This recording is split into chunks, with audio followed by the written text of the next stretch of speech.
అందరికీ నమస్కారం.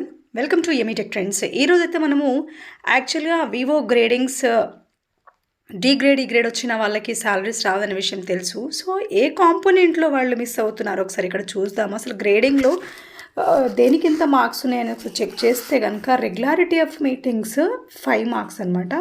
2 మీటింగ్స్ మనం కండక్ట్ చేస్తాము వివో మీటింగ్కి. సో 2 మీటింగ్స్ కంప్లీట్ చేస్తే కనుక మనకి ఇక్కడ 5 మార్క్స్ అయితే యాడ్ అవుతాయి. తర్వాత ఈసీ మెంబర్స్ అటెండెన్స్ కనుక చూసుకుంటే 5 మార్క్స్.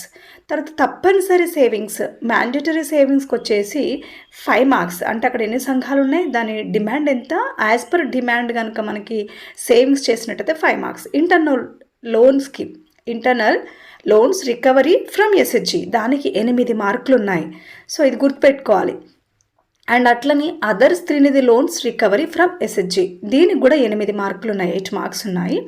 తర్వాత CIF loan repayment to MS అంటే వీళ్ళు వివో నుంచి ఎంఎస్కి రీపేమెంట్ చేస్తారు కదా కలెక్షన్ తర్వాత, అది 8 మార్క్స్. సో నెక్స్ట్ వచ్చేసి రీపేమెంట్ టు శ్రీనిధి బ్యాంక్, అది కూడా 8 మార్కులు మనకి అదర్ శ్రీనిధి. తర్వాత ఓన్ ఫండ్స్ ఏవైతే ఉంటే దానికి 8 మార్కులు.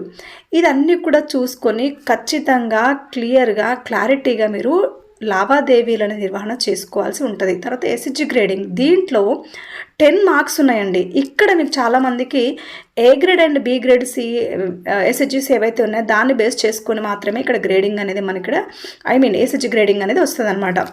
ఒకవేళ ఏబి గ్రేడ్ తక్కువ ఉండి సిడి గ్రేడ్స్ ఎక్కువ ఉంటే కనుక మీకు కంప్లీట్గా మొత్తం పోతుంది. ఏ అండ్ బి గ్రేడ్ ఎస్హెచ్జిస్ ఆర్ 80% అబోవ్ ఉంటేనే మీకు ఏ గ్రేడ్ వస్తుంది. 10 మార్క్స్ యాడ్ అవుతాయి అన్నమాట. అట్లా మీరు ఒకసారి క్రాస్ చెక్ చేసుకొని మీకు చూసుకోండి. తర్వాత సిడి గ్రేడ్ కౌంట్ చేయరు. సో దీనివల్ల కూడా గ్రేడింగ్ పడిపోతుంది. దానివల్ల కూడా మీరు మార్క్స్ అనేవి రాకుండా ఉంటాయి. కాబట్టి అది కూడా.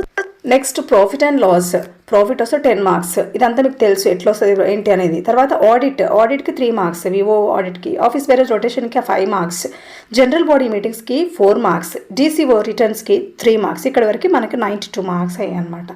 సో తర్వాత VO grading criteria, VO grading total marks calculated and maximum marks. So అదంతా మనకు తెలుసు కదా. ఆ టోటల్ మార్క్స్ మీన్స్ వచ్చిన marks divided by total marks అంటే మ్యాక్సిమం మార్క్స్ ఇంటూ 100. సో ఇక్కడ చూడండి, total marks into 100 by maximum marks. ఇక్కడ మీరు గుర్తుపెట్టుకోవాలి ఏంటంటే if total percent on marks is above 80% then A grade వస్తుంది. సో 80% కంటే పైన ఉంటాయి ఏ గ్రేడ్, 70% నుంచి 80% అయితే బి గ్రేడ్, 60 to 70 అయితే సి గ్రేడ్, 50% to 60 అయితే డి గ్రేడ్. తర్వాత if total percent on marks is less than 50% ఉంటే ఈ గ్రేడ్. సో శాలరీ రాదు. సో వివో సేవింగ్స్ మీటింగ్స్ తర్వాత రికవరీస్ లోన్స్ రీపేమెంట్స్ అన్నీ కూడా అక్యురసీగా చేయండి. మంచి మార్క్స్ గెయిన్ చేసి శాలరీ అయితే పొందుకోండి. సో ఈ ఇన్ఫర్మేషన్ కనుక మీకు నచ్చినట్లయితే తప్పకుండా లైక్ చేసి షేర్ చేసి సబ్స్క్రైబ్ చేయండి ఎమీటెక్ ట్రెండ్స్ ఛానల్ని. Thank you for watching. Thank you so much.